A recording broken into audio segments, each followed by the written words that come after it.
இந்த பொசிஷனை பொறுத்த வரைக்கும் 2 ரூக்கு ஒரு பிஷப்பு அகென்ஸ்ட் 2 ரூக்கு ஒரு பிஷப்பு, அதுக்கப்புறம் வந்துட்டு 4 + 2 6 பானு, அவங்களுக்கும் 6 பானு ஈக்குவலாக இருக்குது.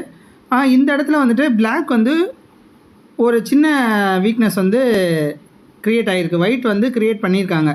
அது எங்கே பண்ணியிருக்காங்க அப்படின்னா F6ல் டபுள் பான் பொசிஷன் க்ரியேட் பண்ணியிருக்காங்க. ஸோ வாண்டடாக bishop into bishop, queen into bishop, திருப்பி குயின் இன்ட்டு குயின்னு, பான் இன்ட்டு குயின்னு சொல்லிட்டு F6ல் வந்துட்டு ஒரு டபுள் பான் பொசிஷன் க்ரியேட் ஆகிருக்கு. பிளாக்குக்கு ஒயிட் வந்து வாண்டடாக க்ரியேட் பண்ணியிருக்கு.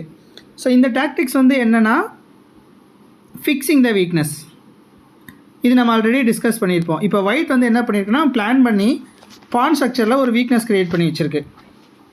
இந்த இடத்துல நம்ம ரூக் இன்ட்டு ரூக்குன்னு கேப்சர் பண்ணோம்னா கான்செப்ட் படி ஓப்பன் ஃபைலில் வந்து ரூக்கு ப்ளேஸ் பண்ணி கண்ட்ரோல் எடுக்கணும்னு சொல்லியிருக்கேன்.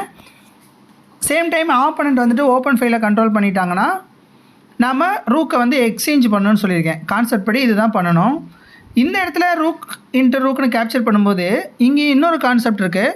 அது வந்து என்னென்னா எக்ஸ்சேஞ்ச் முடித்ததுக்கப்புறம் அந்த ஓப்பன் ஃபைலை ஆப்போனண்ட் கண்ட்ரோல் பண்ணுற மாதிரி இருந்துச்சுன்னா அந்த எக்ஸ்சேஞ்சை எடுக்கக்கூடாது. இது கான்செப்ட். ஸோ இந்த பொசிஷனில் ரூக் இன்ட்டு ரூக்குன்னு கேப்சர் பண்ணோம்னா அவங்களும் ரூக் இன்ட்டு ரூக்குன்னு கேப்சர் பண்ணிவிட்டு ஓப்பன் ஃபைலை அவங்க தான் பிடிப்பாங்க. அப்போ ஓப்பன் ஃபைலில் மறுபடியும் எக்ஸ்சேஞ்ச் எடுக்கிற மாதிரி ஒரு சுச்சுவேஷன் நம்மக்கிட்ட ஒயிட்டுக்கிட்ட இல்லை. அதனால் இந்த பொசிஷனில் ரூக் இன்ட்டு ரூக் கேப்சர் பண்ணுறதை விட பீஸை ரொட்டேட் பண்ணி வேறு பிளான் போடுறது தான் கரெக்டான பிளானாக இருக்கும். ஏன்னா ரூக் இன்ட்டு ரூக்கு திருப்பி அவங்க ரூக் இன்ட்டு ரூக் அடித்ததுக்கப்புறம் அவங்க ரூக் C2 வந்து வரதுக்கு நிறைய சான்ஸ் இருக்குது. ஸோ கான்செப்ட் படி ஸ்டார்டிங்லேருந்து நம்ம என்ன பண்ணுறோம்னா சென்டரை கண்ட்ரோல் பண்ணிவிட்டு பீஸெல்லாம் டெவலப் பண்ணிவிட்டு கிங்கை சேஃப்டியாக வச்சுட்டு மேஜர் பீஸை கனெக்ட் பண்ணுவோம். கனெக்ட் பண்ணிவிட்டு எந்த இடத்துல ஓப்பன் ஃபைல் கிடைக்குதோ அந்த ஓப்பன் ஃபைலில் ரூக்கை வந்து டபுளாக கனெக்ட் பண்ணுவோம். மறுபடியும் ஆப்போனண்ட்டோட செகண்ட் ரேங்கில் போய்ட்டு 2 ரூக்கையும் கனெக்ட் பண்ணுவோம். இந்த பொசிஷனில் நம்ம ரிஸ்கே எடுக்காமல் ஆப்போனண்ட் வந்து C2 ஈஸியாக வந்துடுவாங்க. ரூக் இன்ட்டு ரூக்குன்னு கேப்சர் பண்ணால் ஆப்போனண்ட் வந்து ஈஸியாகவே ரூக் எடுத்து C2 வந்துடுவாங்க.